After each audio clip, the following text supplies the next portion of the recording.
श्रवण कराया था सृष्टि का वर्णन।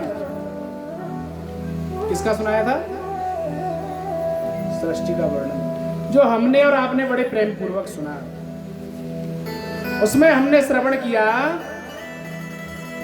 कि महाराज मनु शत्रुपा की 3 कन्याएं हुई, आकृति, देवहूति और प्रसूति।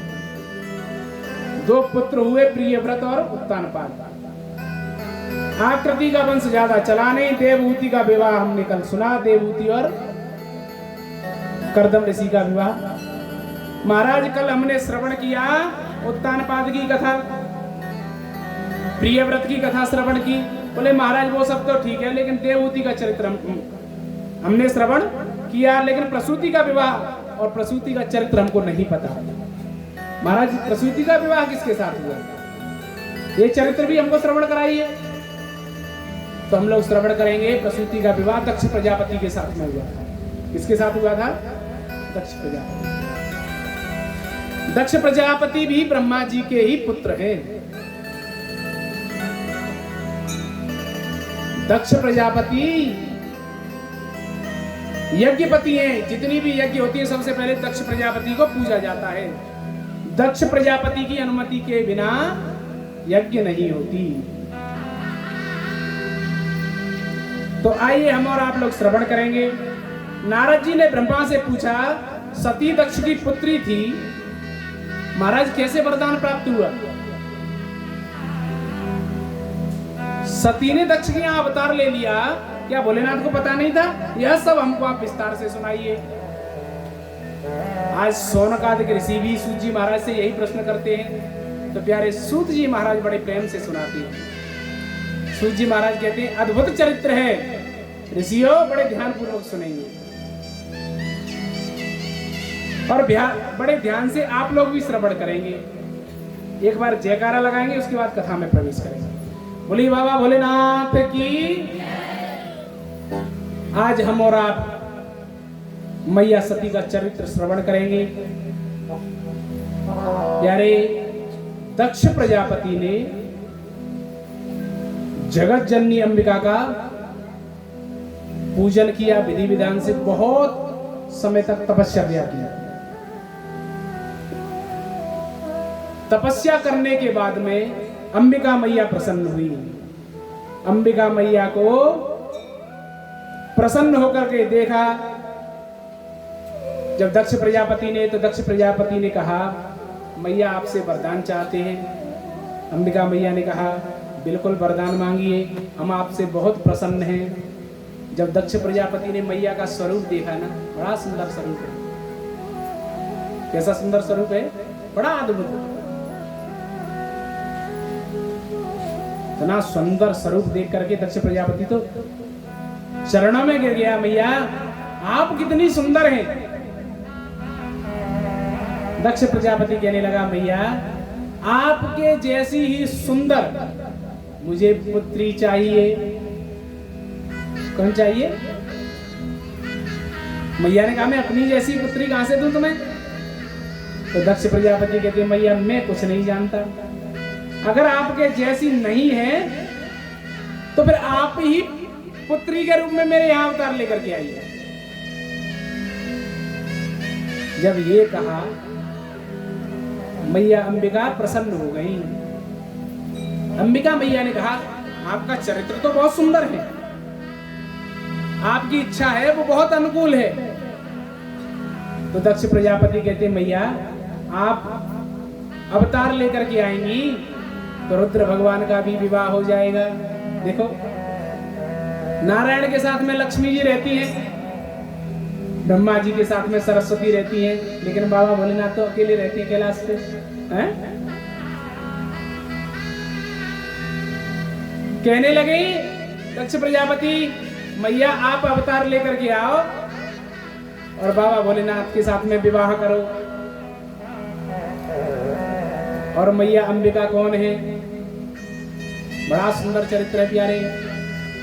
अंबिका मैया वरदान देती हैं कि बिल्कुल मैं आपके यहाँ पुत्र रूप में आऊंगी, पुत्री के रूप में अवतार लेकर के आऊंगी। जब ये कहा तो दक्ष प्रजापति प्रसन्न हो गए। और दक्ष प्रजापति ने बड़ी सुंदर स्तुति की है और प्यारे बड़ी सुंदर स्तुति की है। और क्या कौन सी स्तुति है? साक्षात जगत जननी अंबिका अन्नपूर्णा का स्वरूप है। किसका स्वरूप है? अन्नपूर्णा का। अन्नपूर्णे सदा पूर्णे शंकरः प्राणवल्लभे ज्ञान वैराग्य सिद्ध्यर्थम भिक्षां देहि च पार्वती। माता च पार्वती देवी पिता देवो महेश्वरा बांधवास्य भक्तस्य स्वदेशो भुवनत्रयम्। अन्नपूर्णा स्तोत्र से और स्तुति की है प्यारे। अन्नपूर्णा स्तोत्र बड़ा सुंदर है। हम और आप भी कुछ सुन लेंगे, बड़े ध्यान से सुनेंगे। नित्यानंद करी बरा भय करी सौंदर्य रत्ना करी निर्धूता किल घोर पावन करी प्रत्यक्ष माहेश्वरी प्रालेयाचल वंश पावन करी काशीपुराधीश्वरी भिक्षां देहि कृपावलंबन करी माता अन्नपूर्णेश्वरी। नाना रत्न विचित्र भूषण करी हेमांबराडंबरी मुक्ताहार विलंब मान विलसो भक्षोयको भांतरी काश्मीरागरुवासितांगरुचिरे काशीपुराधीश्वरी भिक्षां देहि कृपावलंबन करी माता अन्नपूर्णेश्वरी भिक्षां देहि कृपावलंबन करी माता अन्नपूर्णेश्वरी। बड़ी सुंदर स्तुति की है। अन्नपूर्णा मैया आशीर्वाद देकर के जगत जननी अंबिका और अंतर ध्यान हो गई। और प्यारे इसके बाद में दक्ष प्रजापति के यहाँ 60,000 कन्याओं का जन्म हुआ। कितनी? 60,000 कन्या। लेकिन जगत जननी अंबिका का फिर भी अवतार नहीं हुआ। तो फिर से दक्ष प्रजापति ने तपस्या की है प्यारे, तपस्या की है। और तपस्या की तो अंबिका मैया से कहा, मैया क्या बात है, आप अवतार लेकर के नहीं आई? अंबिका मैया की फिर से स्तुति करती है।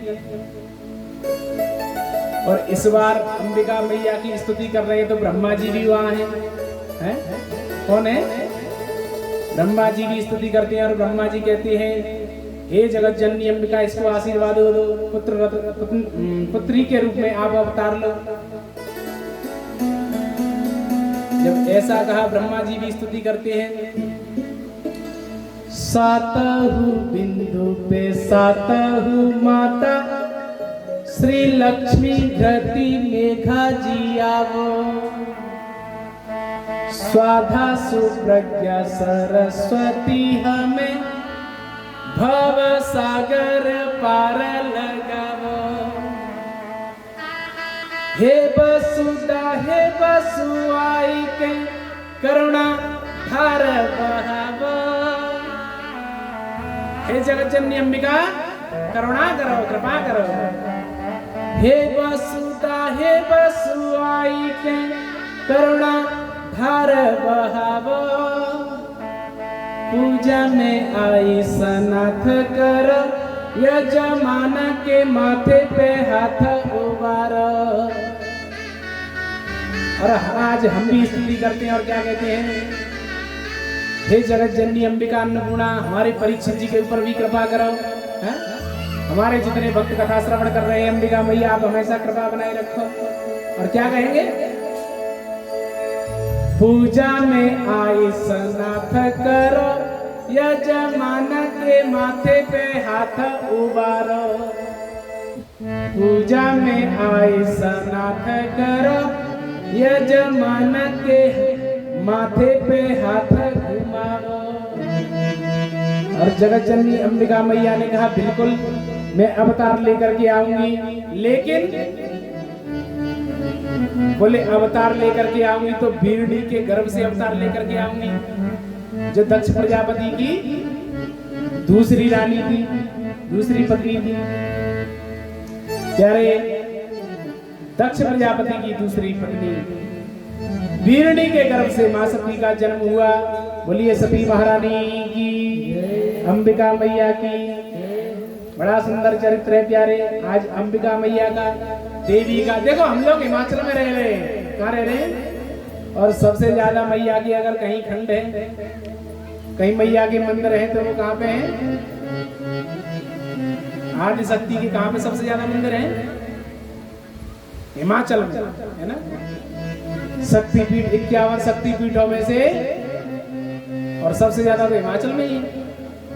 ज्वाला देवी, कांगड़ा देवी है, वैष्णो देवी, चिंतपूर्णी, ज्वाला देवी है,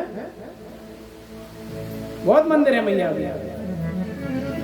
आइए एक मैया का भजन गा लेते हैं संजीव भैया, तो बहुत सुंदर सा भजन सुनाइए भैया।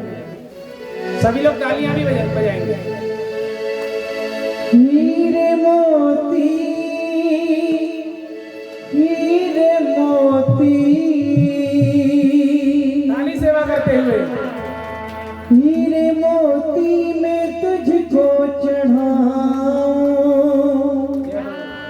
ऐसी औकात मेरी कहाँ है। कलियां चुन चुन के मैं लाया बड़े प्यार पे हो। कलियां चुन चुन के मैं लाया बड़े प्यार से। खोलो खोलो पट्टी खोलो, खोलो खोलो पट्टी खोलो, अपने दरबार के कलियां चुन के मैं लाया बड़े प्यार से।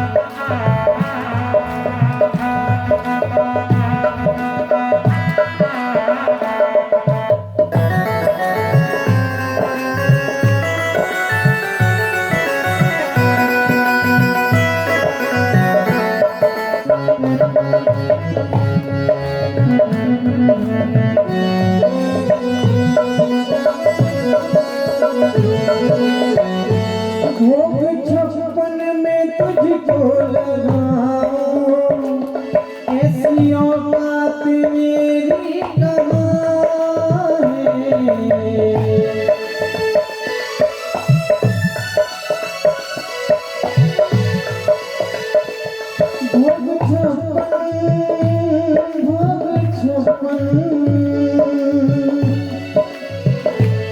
भोग 56 में तुझको लगाऊं, ऐसी औकात मेरी कहाँ है। कलियां चुन के मैं लाया बड़े प्यार से। खोलो खोलो पट्टी खोलो, खोलो खोलो पट्टी खोलो, अपने दरबार के कलियां चुन के मैं लाया बड़े प्यार से हो।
औकात मेरी कहाँ है, हीरे मोती में तुझको चढ़ाऊं, ऐसी औकात मेरी कहाँ है। कलियां चुन चुन के मैं लाया बड़े प्यार से, मैं लाया बड़े प्यार से।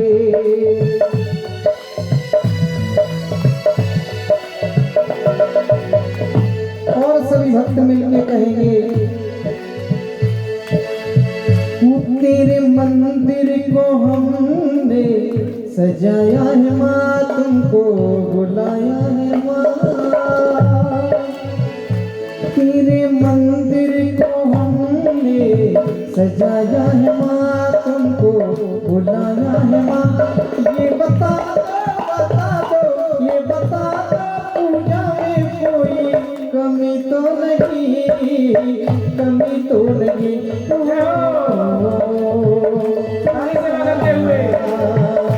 तेरे मंदिर को हमने सजाया है माँ, तुमको बुलाया है माँ। ये बता दो, ये बता दो, पूजा में कोई कमी तो नहीं, कमी तो नहीं।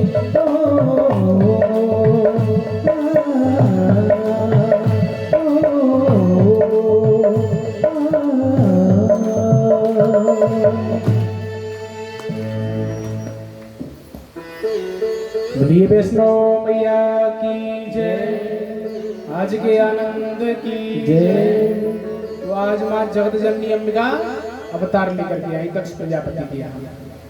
अब दक्ष प्रजापति के यहाँ अवतार लेकर के आई तो सभी ने कहा, बोले अब दक्ष प्रजापति आपको अपनी बच्चियों की शादी करनी चाहिए, क्योंकि दक्ष प्रजापति के पहले से ही 60,000 कन्याएं हैं। तो आज दक्ष प्रजापति के मन में संकल्प आया और सभी कन्याओं का दान किया है, 60,000 कन्याओं का। वो कैसे किया है ध्यान पूर्वक सुनेंगे। बोले महाराज 10,000 कन्याओं का विवाह किया धर्म के साथ में,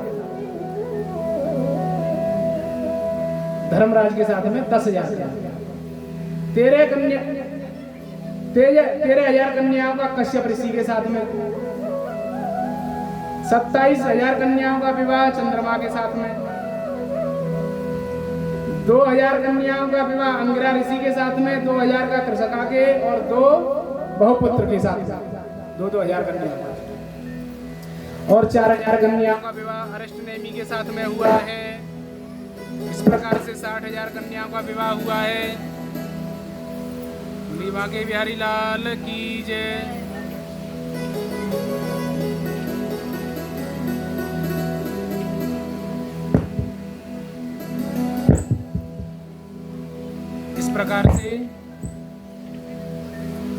इस प्रकार से 60,000 कन्याओं का विवाह हुआ। अंतिम में मैया सती रह जाती हैं। मैया सती के पास में खुद नारद जी आते हैं और नारद जी कहते हैं आपको बाबा भोलेनाथ की तपस्या करनी चाहिए। बाबा भोलेनाथ की तपस्या का कह करके मैया सती जंगल को चली जाती है नारद के कहने पे और भजन करती है। बहुत भजन किया प्यारे। तब बाबा भोलेनाथ प्रसन्न हुए और बाबा भोलेनाथ ने कहा कि आप घर जाइए। बोले नहीं महाराज हम आपसे विवाह करना चाहते हैं। तो बाबा भोलेनाथ ने मना कर दिया। मैया सती लौट आई। इसके बाद में ब्रह्मा जी खुद गए बाबा भोलेनाथ के पास में। ब्रह्मा जी ने कहा कि आप शादी कर लीजिए, क्योंकि रुद्र के रूप में ब्रह्मा जी के पुत्र के रूप में अवतार लिया था भोलेनाथ ने। जो रुद्र अवतार है ब्रह्मा जी के पुत्र के रूप में, तो उन्होंने कहा आप विवाह कर लीजिए। बहुत कहा लेकिन नहीं माने। भोलेनाथ तो भजन करते रहते हैं, हमेशा भजन में रहते, राम नाम जपते ही रहते हैं।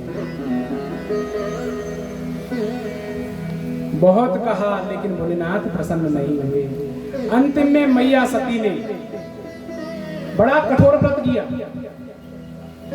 अन्न जल पान सब छोड़ दिया, कठोर व्रत करती हैं, सोमवार का व्रत करती हैं, तब जाकर के बाबा भोलेनाथ प्रसन्न हुए और तब उन्होंने वरदान दिया कि जरूर मैं आपको पति रूप में प्राप्त हो जाऊंगा। तो प्यारे, हम लोग श्रावण के महीने में जल क्यों चढ़ाते पता है? मैया जल क्यों चढ़ाती है? कि बाबा भोलेनाथ जैसा पति मिल जाए, है ना। कहने का अभिप्राय भोला वाला पति मिल जाए।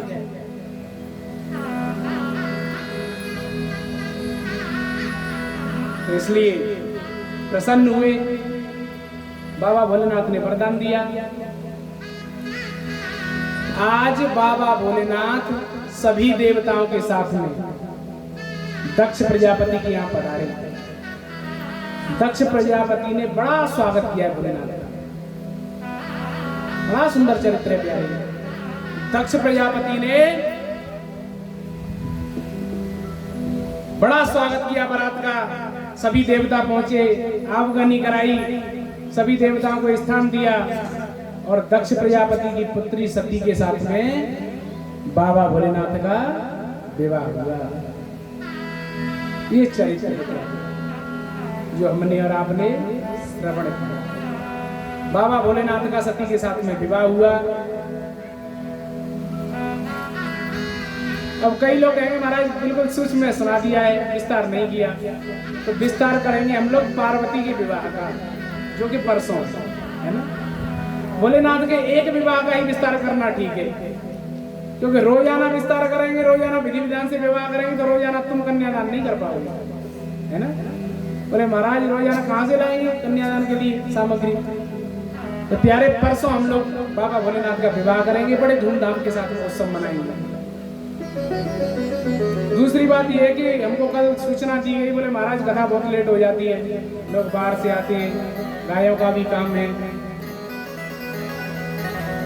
3 साढ़े 3 बजे तक तो फ्री कर ही दिया करो। और महाराज आप लोग आते ही 2 बजे, तो 3 बजे कैसे फ्री करते हैं बताओ?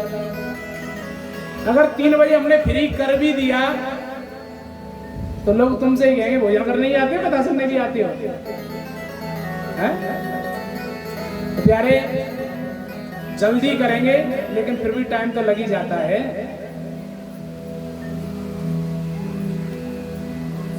कई लोग कहती हैं कि महाराज देखो आपको विशेष सूचना सुनना दे। पहले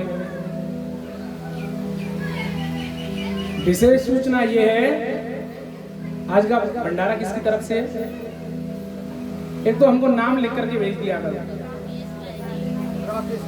राकेश जी की तरफ से।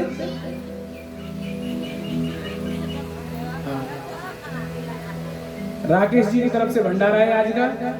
ठाकुर जी उन पर बड़ी कृपा बनाए रखें। अन्नपूर्णा का भोग लगाना, किसी भूखे को भोजन कराना, ये तो प्रसाद हो गया। खैर वो तो बड़ा महत्व है, भूखे को भोजन कराना। फिर ऊपर से अगर प्रसाद बट जाए तो उसका तो महत्व ही, उसका फल 1000 गुना हो जाता है। ठाकुर जी से प्रार्थना करते हैं इनके भंडारे हमेशा भरे रहे। जहां भी सत्संग इत्यादि हो, इनको सौभाग्य प्राप्त हो तो हमेशा भंडारे करती रहती है। हर कोई नहीं कर सकता, कई लोग चाहते हैं भंडारा करें, है ना। लेकिन दाने दाने पे लिखा है आने वाले का नाम, बोरे बोरे पे लिखा है खाने वाले का नाम है। तो जिसके जो भाग्य में है वही कर सकता है। बाकी पैसे वाले तो बहुत लोग होते हैं, है ना। लेकिन धर्म कर सके, भंडारा कर सके, कहीं लेंटर डलवा सके मंदिर में, है, ये हर किसी के बस की बात नहीं है। जिन मैया के यहाँ हम लोग रुके हुए हैं, बहुत सेवा होती है हमारी। प्रधान जी के यहाँ, जो भूतपूर्व प्रधान है। लेकिन प्यारे, हम लोग फिर भी रहते हैं तो संत महात्मा ही, है ना। एकांत वासा हो जाए तो बहुत बढ़िया है। लेकिन हम लोग कभी किसी से ये नहीं कहा कि महाराज ये व्यवस्था ठीक नहीं है, व्यवस्था करके दो। तो जहाँ आप लोग रुकते थे भले वहीं रुकते हैं। वो अलग बात है कि उसमें पंखा है कि नहीं है, और उसमें क्या व्यवस्था है कभी हमने आज तक न पूछा न पूछते हैं। अब बता, आज हमने आपसे कहा कि आप लोग बंक हम बैठे हमारे लिए नहीं है, कहा तो नहीं परिचित जी? कहने का अभिप्राय जहां आप लोग रोक देते हैं वो अपने को स्वीकार है, क्योंकि इच्छाओं की यात्रा पे कोई गया है तो जरूरी नहीं कि वो लौट आए। इच्छाएं बहुत कम होनी चाहिए, जितनी कम से कम हो उतनी अच्छा है। लेकिन प्यारे, अगर आप लोग सब लोग सहयोग करें और कोई एक भी करना चाहे तो भी हो सकता है। देखो ये 4 पिलर खड़े हैं, काफी टाइम हो गया इनको खड़े हैं कि नहीं? इसमें छत होती तो हम इधर से निकल के आ जाते। परिचित जी है, यही रुक जाना था अपने को तो। कहने का अभिप्राय है, अगर मंदिर में कोई कार्य शुरू हो गया, बूंद बूंद से घड़ा भर जाता है। और कोई बहुत बड़ा नहीं, हम ये नहीं कह रहे कि एक ही व्यक्ति इसमें 1 लाख रुपए लगा दे। आप तो ये मान लो भैया, आप जितना आप अपने पति की जेब से एक दिन में चुराती है ना, उतना लगा दो। ऐसा नहीं होता? इतना लगा दिया ना, ये मंदिर बहुत बड़ा बन जाना है फिर तो। एक दिन का कलेक्शन बहुत हो जाएगा। चलो उतना मत लगाओ। आप तो ये मान लीजिए कि माता, हम लोग यहाँ कितने लोग बैठे हैं, ऐसा नहीं कि हम अलग हो भैया, हमारी भी एक जो सहयोग हो जाए हमारा भी कर दो। मंदिर में सब लोग सहयोग कर करके लेंटर डलवा दें। अच्छा, कौन कौन करना चाहता है हाथ उठा? 2, 2.5, 3, 3.5 इतने लोग?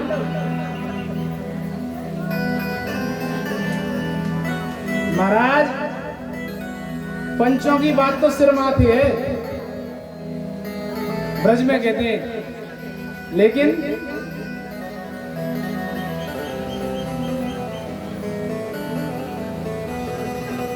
गुरु जी तुम कहो, तुम्हारी सब बात में हाँ है, लेकिन करेंगे वही जो हमारी मर्जी होगी। एक मैया थी, मैया, उसके 3 बालक थे। रक्षाबंधन का त्योहार आया,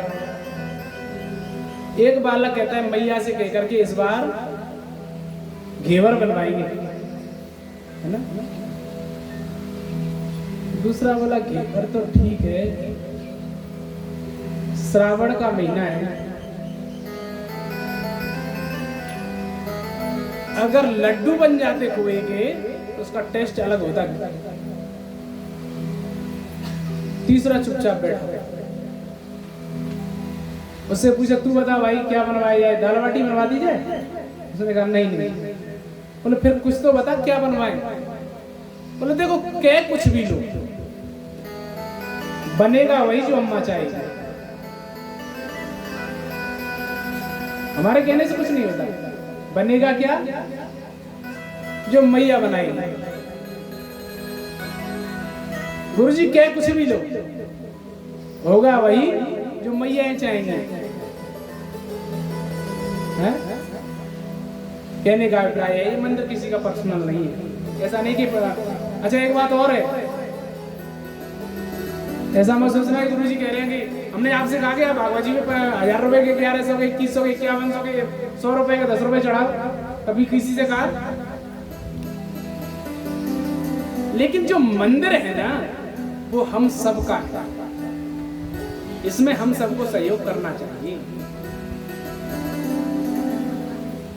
हमारा ये उद्देश्य है कि जो हमारा देव स्थान है वहां जब भी कोई आए तो ये कहे कि यहाँ सत्याना में कोई मंदिर है।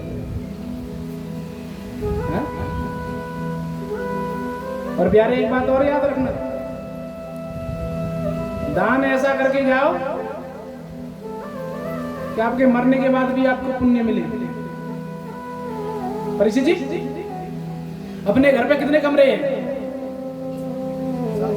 4 कमरे हैं, 7 लोग। परीक्षित जी के घर पे कितने कमरे हैं? 7। लाला के कितने हैं? 1। अब बताओ वो कहां सोएगा? 1-1 घंटे सारी रात सभी कमरों में सोया करेगा? इतना करने के बाद भी गारंटी है हमारी, बेटा ये नहीं कहेगा कि हमारे पिताजी हमारे लिए बहुत कुछ करके गए, क्योंकि कभी आपने ही नहीं कहा आपके अपने पिताजी के लिए कि हमारे पिताजी ने बहुत कुछ किया। कोई कभी नहीं कहता कि हमारे पिताजी ने हमारे लिए बहुत कुछ किया। अंत में कहते तो एक ही बात कहते, तुमने किया ही क्या है हमारे लिए, यही कहते हैं। अगर 7 कमरे हम रूम अपने घर पे बना सकते हैं तो क्या 1 रूम मंदिर में नहीं बना सकते?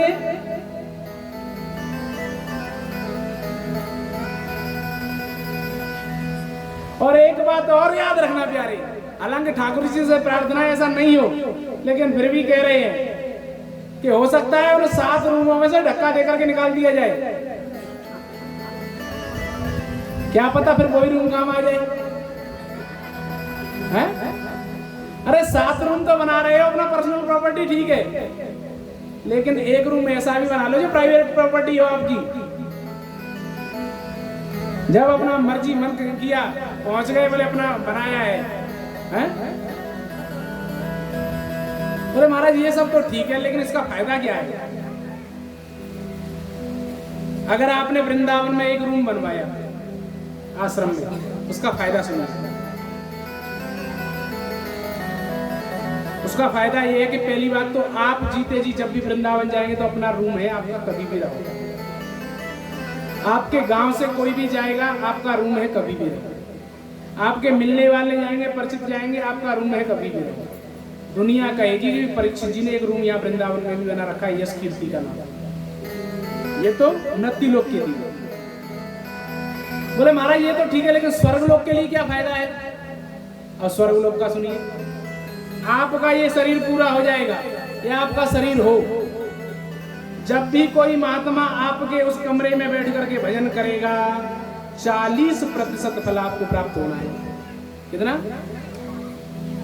बरसात होगी उसमें कोई बैठेगा, सर्दी लगेगी उसमें कोई सोएगा। अपने लिए तो प्यारे बहुत कर दिया। 1 रूम ऐसा भी बनाओ जहां कोई भी भजन कर सके, पाठ पूजा कर सके, कोई महात्मा उसमें रुक सके। बनना चाहिए कि नहीं बनना चाहिए? अब एक खुशखबरी और सुनो, श्रीधाम वृंदावन में इस साल अपना भी आश्रम निर्माण होने के लिए अगर कोई रूम बनाने का इच्छुक है तो वृंदावन में बनवा सकता है। प्रेशर नहीं किसी पे, इच्छुक हो, श्रद्धा हो तो। बोले महाराज वृंदावन दूर हो जाएगा तो महुनाथ भगवान के मंदिर पर बनवाए। बोले महाराज क्या पता कब बनना है? बोले अभी पैसा तो तुरंत लेंटर डलवा दो।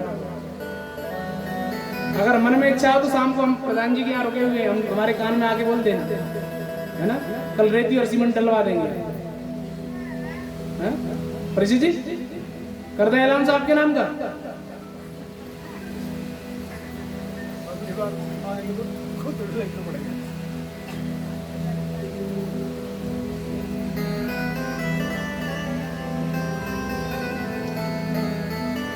यार एक स्थान ऐसा जहां अपने मन को शांति मिल सके,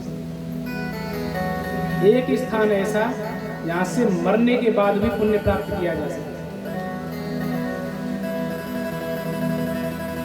ये जरूर मन में विचार करें। दूसरी बात है, कई लोग कह रहे थे, बोले गुरुजी शिव पुराण की कथा में खर्चा कितना होता है? कोई खर्चा करवाए तो कितना खर्चा होता है? तो शिव पुराण की कथा में खर्चा बताया गया है, शिव पुराण में जितना एक शादी में खर्चा होता है, जितना एक शादी में। कौन सी शादी में? शिव विवाह की शादी में। शिव विवाह कौन सा?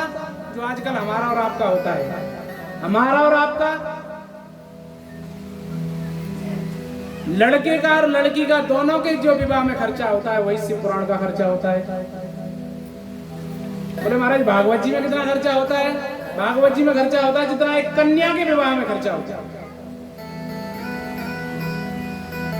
कहने का अभिप्राय है शिव विवाह में खर्चा दूना होता है, डबल होता है।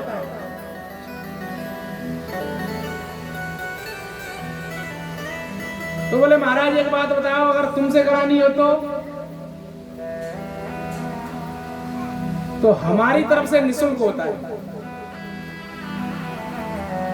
अगर कोई शिव पुराण सुनने का या भागवत कथा सुनने का इच्छुक हो तो हमारी तरफ से निःशुल्क कथाओं का भी आयोजन किया जाता है। बोले महाराज निःशुल्क में क्या है? बोले हमारा कोई खर्चा नहीं, आपको किराया भाड़ा भी नहीं देना है, संगीत वाले भैया का भी खर्चा नहीं देना है, क्योंकि इनका सारा खर्चा हम उठाएंगे, क्योंकि इनके तो बच्चे हैं, पैसे लेके नहीं जाएंगे तो बहू गेट पे मिलेगी। लाए हो कुछ नहीं तो फिर निकल लो उत्तराखंड भजन करने के लिए। पंडित जी जीवन में अगर कथा को सुनने का इच्छुक हो तो निःशुल्क भी की जाती है। और खास बात ये निःशुल्क सबसे ज्यादा मंदिर प्रांगणों में की जाती है। जहां कोई मंदिर हो वहां निःशुल्क की जाती है। बोले महाराज अगर मंदिर प्रांगण होगा तो टेंट और साउंड का खर्चा भी हमारी तरफ से है, उसका खर्चा भी हम देंगे। कोई कथा सुनने का इच्छुक होना चाहिए। आज के समय पे कथा करने वाले तो बहुत हैं, लेकिन कराने वाले बहुत कम हो गए। तो कई लोग ये कहेंगे, बोले महाराज एक बात बताओ, क्या कथा भी फिर तुम ही कहोगे? तो ये भी जरूरी नहीं है। अगर किसी व्यक्ति की इच्छा ये कि हम किसी और वक्ता से कथा श्रवण करना चाहते हैं तो उस वक्ता की कथा का खर्चा भी हम उठाएंगे, लेकिन सुनने वाला होना चाहिए। हमारी कथा YouTube पे सुनने के लिए सत्संग ही जीवन है नाम से चैनल है। किस नाम से है? सत्संग ही जीवन है, इस नाम से चैनल है। आप लोग चैनल सर्च करके सब्सक्राइब भी कर सकते हैं, कथा भी श्रवण कर सकते हैं। फेसबुक पे विष्णुदास के नाम से हमारी आईडी है, विष्णुदास के नाम से फेसबुक पे भी कभी कभी हमारी कथा लाइव होती है, तो वहां भी सुन सकते हैं। अगर किसी को नंबर चाहिए तो यहाँ पे हमारा कार्ड रखे हुए हैं, ले सकते हैं। कोई ये कहे कि निःशुल्क कराने की बात प्रचार नहीं होनी चाहिए, तो निःशुल्क की बात गुप्त रहेगी, कथा सुनने वाला। किसी को यही नहीं पता चलेगा कथा निःशुल्क हो रही है कि पैसे से हो रही है। खर्चा हमारी तरफ से, लेकिन सुनने वाला होना चाहिए।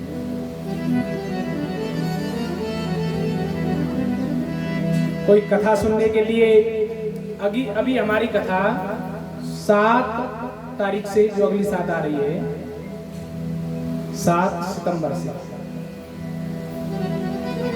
पुष्कर में है। वहां पे यज्ञ भी है, 108 कुंडी यज्ञ है, बड़ा कार्यक्रम है। 7 दिन तक कार्यक्रम चलेगा। कोई चलने का इच्छुक हो, सुनने का इच्छुक हो, चल सकता। आने जाने का किराया सारा हमारी तरफ से, खाने पीने रहने की व्यवस्था हमारी तरफ से। और कोई ये कहे कि हम तो पर्सनल गाड़ी, हाँ, लेकिन एक शर्त ये भी है, कोई ये कहे महाराज वहां पूर्ण व्यवस्था चाहिए, तो वो नहीं है। व्यवस्था कैसी? महात्माओं जैसी। आप कहो गुरु जी वहां पे एसी नहीं है, तो वो नहीं है ना।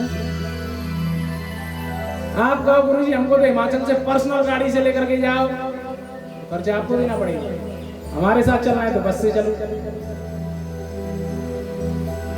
गाड़ी से चलना है तो खर्चा देना पड़ेगा। क्यों? महात्मा गाड़ी का खर्चा नहीं लेंगे, क्योंकि ये सुख है। सुख लेना चाहते तो आप खर्च करो, पुण्य प्राप्त करना चाहते हो बस का किराया हम देंगे। जो लोग चलना चाहते हैं हमारे भाइयों से संपर्क कर सकते हैं, ठीक है? चलना है किसी को? अरे ब्रह्मा, पूरी सृष्टि में ब्रह्मा जी का एक ही मंदिर है। ब्रह्मा जी के कितने मंदिर हैं? एक। उस ब्रह्मा जी के मंदिर को दर्शन करने का सौभाग्य मिल जाए और क्या चाहिए? ब्रह्मा जी का दूसरा मंदिर कहीं नहीं है।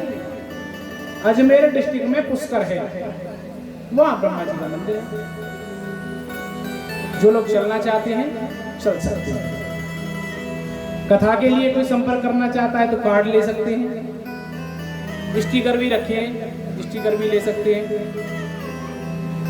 फेसबुक है विष्णुदास के नाम से, और यूट्यूब है सत्संग ही जीवन है। सभी लोग श्रवण जरूर करें। आपके सदियाना की तो 2 साल पहले की कथा भी उसी चैनल पे पड़ी हुई है। आप लोगों को कभी ऐसा लगे कि हमको सदियाना की कथा सुननी है तो 2 साल पहले की पड़ी है, सुन सकते हैं।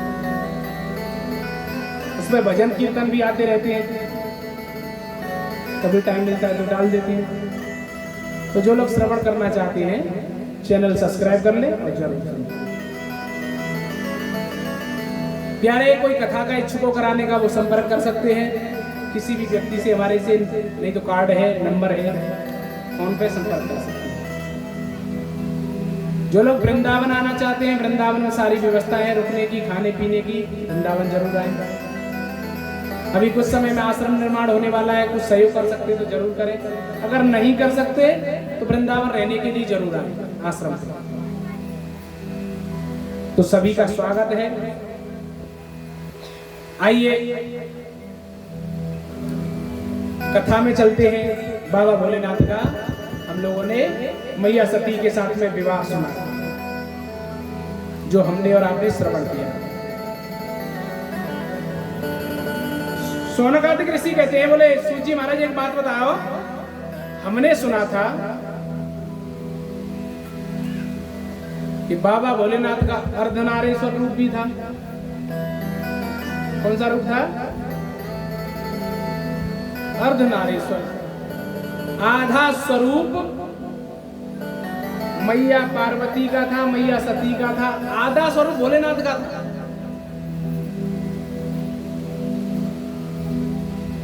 पंडित जी, आधा स्वरूप मैया सती का है और आधा स्वरूप भोलेनाथ का है। बोले महाराज ऐसा कैसे?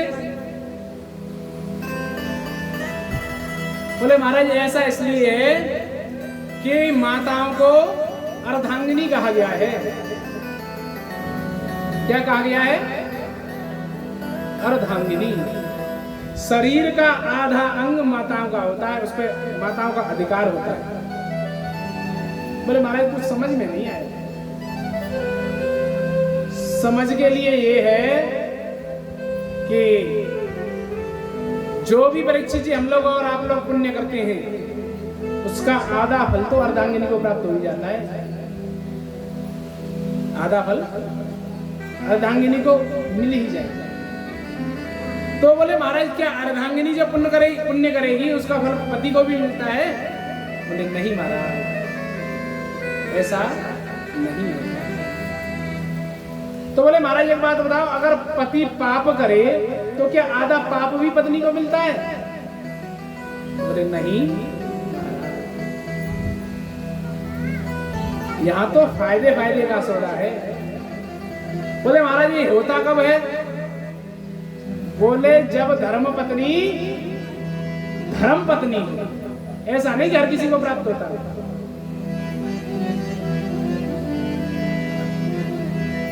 धर्म पत्नी हो। जो अपने पति को धर्म की तरफ मोड़ दे वो धर्म पत्नी।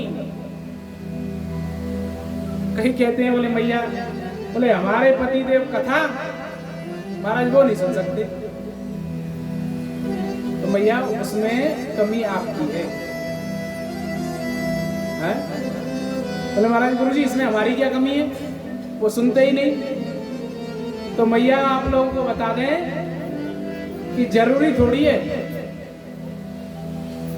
कि आप कहो और वो सुन ले। कभी कभी भद्रकाली भी बना करो, हैं?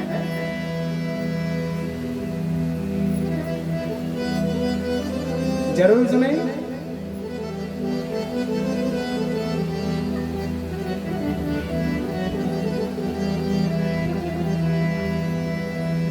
कहने का अभिप्राय है साम दाम दंड भेद किसी भी प्रकार से पति को धर्म की तरफ मोड़ सकें, उससे बड़ा पुण्य कोई नहीं। जैसे भी हो अपने पति से पुण्य कराना चाहिए, दान कराना चाहिए। कई पति भी ऐसे होते हैं जो दान नहीं करते।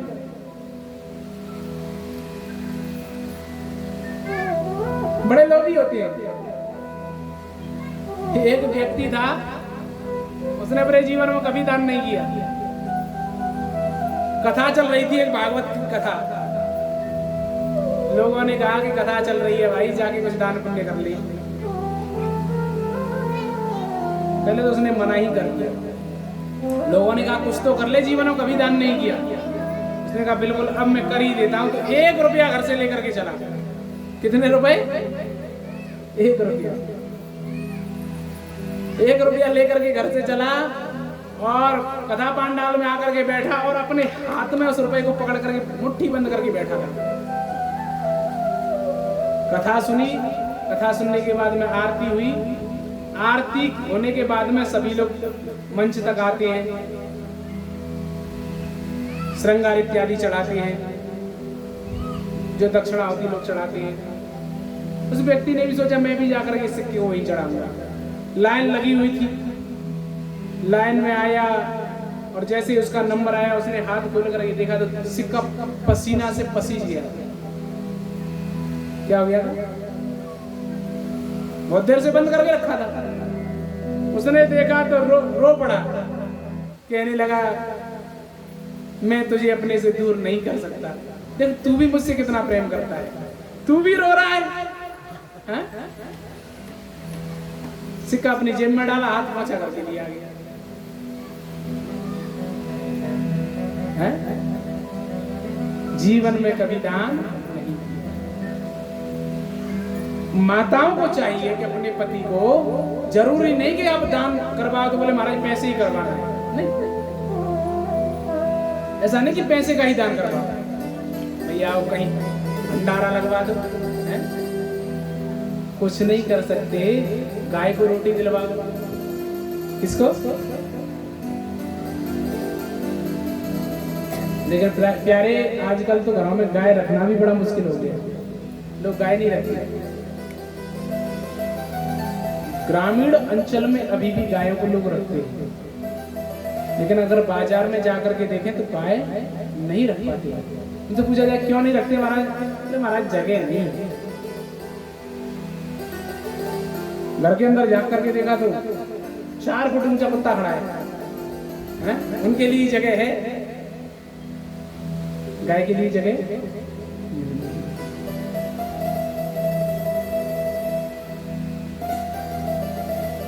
प्यारे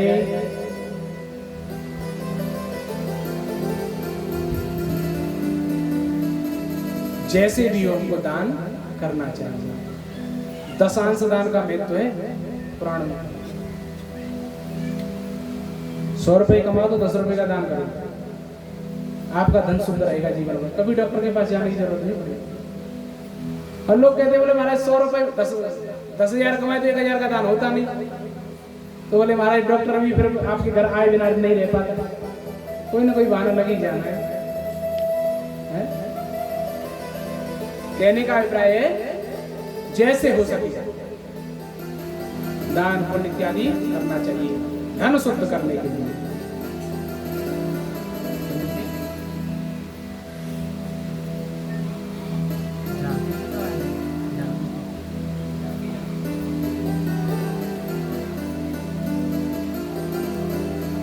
दान पुण्य करते रहना चाहिए। बोले महाराज दान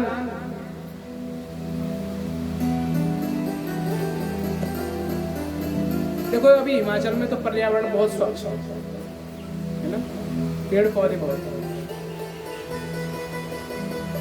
आप राजस्थान में जाओ,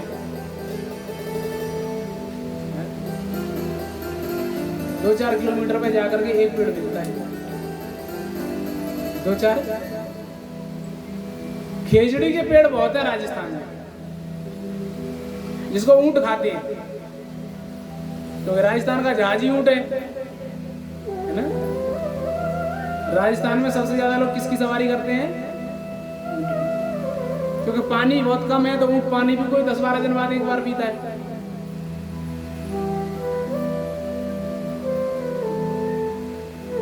राजस्थान में आप लोग जाओगे तो वहां पता चलेगा पानी की कद्र क्या है। लोग 4-4, 6-6 किलोमीटर, 10-10 किलोमीटर से पानी लाते पीने के लिए, ऊंट पे लाद के। पेड़ है नहीं, बरसात बहुत कम होती है। बोले महाराज पीते क्या है? बरसात का पानी पीते हैं। बरसात होती है तो वो लोग कुएं बना करके रखते हैं पानी के लिए, 20 फीट 25 फीट तक गड्ढा खोदते हैं, टैंकर बनाते हैं और उसके ऊपर छत बनाते हैं। तो बहुत चौड़ी बना, जैसे अपने मंदिर का प्रांगण है इतनी चौड़ाई में वो लोग फर्श करते हैं। जब बरसात होती है तो इतनी चौड़ाई का पानी उसमें गड्ढे में जाता है, साल भर तक पीते हैं। बोले महाराज साल भर बारिश नहीं हुई तो बोले महाराज टैंकर मंगाते हैं फिर पानी पीने के लिए।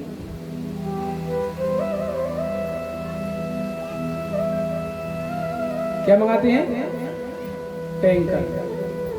उससे पानी पी लो, चाहे कपड़े धुल लो, कुछ भी कर लो। आप लोग तो स्वर्ग में बैठे हैं।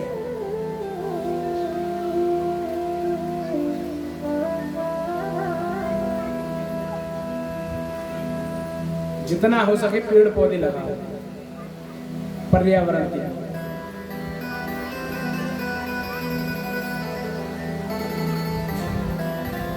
जितना हो सके अपने समाज के लिए सहयोग करो, क्योंकि प्यारे मरने के बाद सब यही रह जाना है, कुछ नहीं होना है। तो कम से कम जीते जी कुछ कर लो।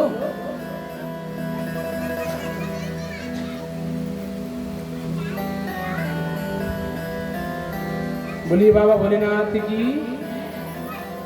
जब से दान की चर्चा चली है परीक्षित जी, सबके चेहरे उतर गए। महाराज दान करा के ही छोड़ेंगे, लेकिन भैया तुम भी कसम खा के बैठो, बोले करेंगे नहीं।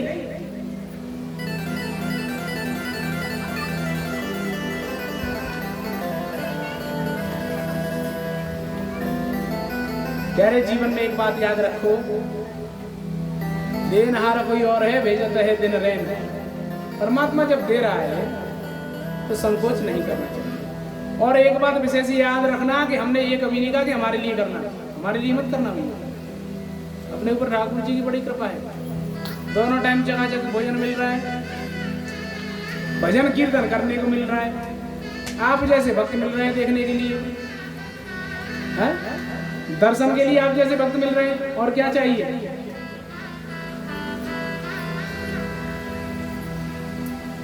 प्यारे जितना हो सके मंदिर में सहयोग करें।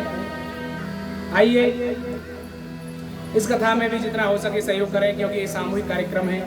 जिन लोगों से जो सहयोग बनता है वो जरूर करें। हमारे जो कार्यकर्ता हैं मंदिर के, उनसे संपर्क करके जो सहयोग बन सके जरूर करें। आइए कथा के अंतिम चरण में बाबा भोलेनाथ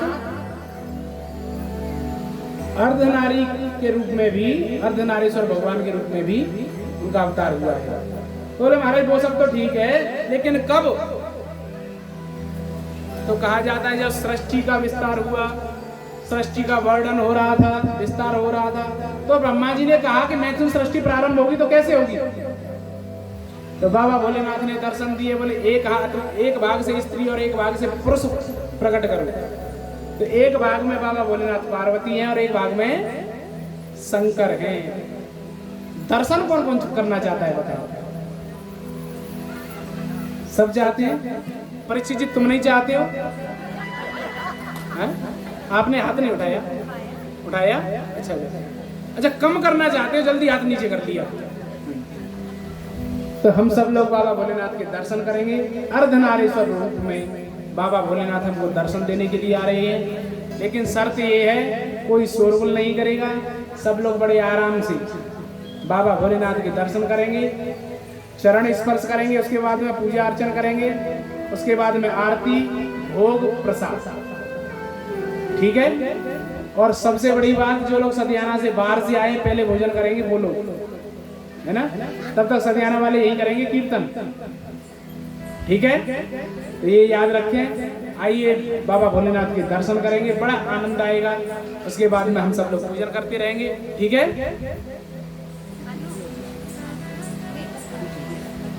ठीक है छोटे प्रधान जी।